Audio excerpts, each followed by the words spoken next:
Okay, so I'm here with Tamas, and just a disclaimer, we're like less than half an hour away from shutting down 3 days of Cinec, so we all are a little bit worn down. But Tamas, I'm going to get you to... Oh. I'll be talking to you next, don't worry, David. But Tamas, I want you to talk about your your Outsight product. Yeah, well, the thing that we're building down in Sydney, Australia, is a very high-power LED light. Consumes about 400 watts from the wall, 350 watts at the head, so that's considerably more than most other LED products on the market today. It uses an array of 84 high-power, long-life LEDs. We have control circuitry that allows you to fully dim it, either on the head or through the full-size DMX sockets.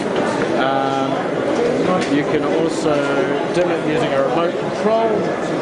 We haven't got one of those on display here right now, but you can have a look at that on the web. It produces just an enormous amount of light. So for 400 watts of power from the wall, you're getting as much light as like a 575 HMI, or approximately like a 2K tungsten fixture. Wow. So that's just enormous. The other interesting thing about this light is that it's actually a DC light. When you're running at 100%, the light coming out of it is DC, so you can use it in a high-speed situation, and it's totally flicker-free. So is that different from other LED products, or not most LED products run off of DC, or are they all AC? That's right. Many other LED products use PWM signal even when you're running them at full power. Okay. And that means that you end up with the light is turning on and off many hundreds or thousands of times a second, but you still have discernible flicker. This does include almost all color mixing LEDs, because by nature, to dim an LED, you need to dim it with PWM. Okay, so I guess back on the topic of color then, are these color adjustable at all? These are not color adjustable. Okay, daylight only, but very high power. What do you have for light modifiers, or how do you attach light mods? We've got an accessory slot at the front, a dual accessory slot at the front, which you can drop one color correction and one diffuser into. You can also use the same frame shape for dropping in softbox, which we have under construction at the moment. Okay. That will be available very soon. Cool.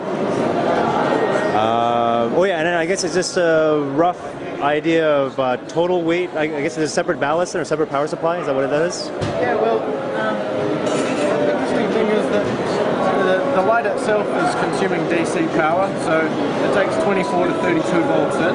Right. And that means that this box here is just a power supply. Yeah. Okay, yeah. So it's not actually doing anything other than giving you 24 volts. All right. Yeah. Okay, so I guess total weight between, well, let's just say the panel. How heavy is the panel? The panel itself is around 8.5 kilos. Okay. Yeah. Huh. Well, actually, still very reasonable, especially for that amount of power. Okay. Yeah. Cool. And that's achieved because we have our proprietary heatsink technology. I see. Very sizable, but very large and very skinny fins. Very thin fin, which yes. is very tall. This has been extremely difficult to develop. As you can imagine, it's a very difficult tool to make. So, because of that, we can keep the weight very low. But this also means that the life of the LEDs is very long. Right. We maintain a very good lifespan. A lot of LED products that you see don't have sufficient cooling, and this will mean that they run hotter and shorter lifespan. Yeah, they get hot and they just die. And actually, back on the topic of lifespan too, like, are you overdriving the LEDs at all? A lot of people are talking about them. That's an interesting question.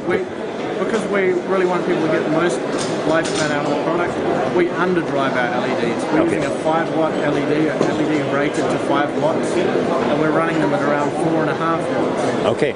Which increases not only lifespan, but the efficiency of the fixture, because when you're running an LED LED at its full power, it becomes less efficient than when you're running it just under. Interesting. That's very different from actually other types of light sources then. So, okay, no, that's cool. Okay, Tama, thank you. Nice. Thank you very much. Yeah, no. Just, Oh yeah, you can show me how easy it is to put back. Okay. All right. Oh, actually, sorry. What is this? Controls, like semi-remote control unit, or? this here, this is we're calling this the Flash Bandit. This is a unit to help you synchronize the crane source when you're running a camera such as a CMOS camera, like a red. Okay. You can also use this as a lightning effect. Oh, okay. So if you want to flash a strobe, Right. and you're shooting on a CMOS camera, Right. then this will help you to remove the flash banding artifacts caused by using a strobing light source. Right. Yeah. Actually, on the topic of strobing too, I guess there's one other company here that has kind of a strobing function on on one of their new lights, I guess. Like for a brief. For kind of like a flash interval, you can get like 400% of its maximum power. Is it something similar to what you have for flashing capability too, or is it just to turn on and off?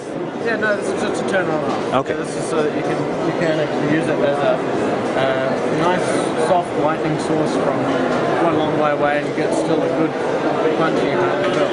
Okay. Excellent. Okay.